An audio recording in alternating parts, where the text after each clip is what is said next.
আমাদের প্রত্যেকটা মানুষের স্বপ্ন অনেক বড়, অনেক আশা আকাঙ্ক্ষা থাকে, অনেক এক্সপেকটেশন থাকে।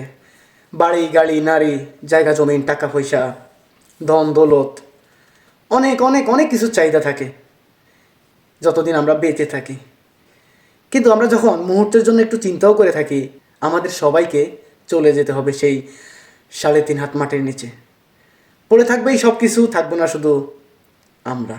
যে যাই কিছু করি না কেন, এন্ড অফ দ্য ডে সবাইকে ওই জেলখানার ভিতর বন্দি হতেই হবে। আসসালামু আলাইকুম ডিয়ার অডিয়েন্স, আই হোপ সবাই ভালো আছেন। আই এম ফাইন টু, আলহামদুলিল্লাহ।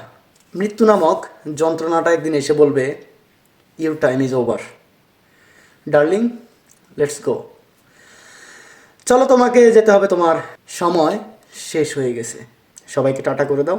ঠিক তখনই আমাদের চলে যেতে হবে সেই না ফেরার দেশে, যেখান থেকে কখনোই চাইলেও আর ফিরে আসা যায় না।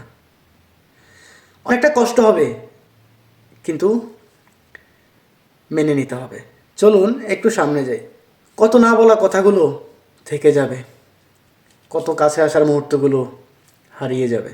তখন নো ইগো, নো কমপ্লেক্স, ঝগড়া বিবাদ, রাগারাগি, মান অভিমান, ভালোবাসা কিচ্ছু থাকবে না, একেবারে কিচ্ছুটি না। একটু ছুঁয়ে দেখার ইচ্ছা থাকলেও ছোঁয়া আর হবে না। কাঁধে মাথা রেখে কান্নার ইচ্ছা করলেও সেটাও আর হবে না। চলুন আর একটু সামনে যাই। শুধু চুল্লির আগুন আর 6 ফুট জমি। তাই যতদিন বেঁচে আছি, ভালোবেসে বাঁচলে ক্ষতি কী? সবাই ভালো থাকবেন। খোদা হাফেজ।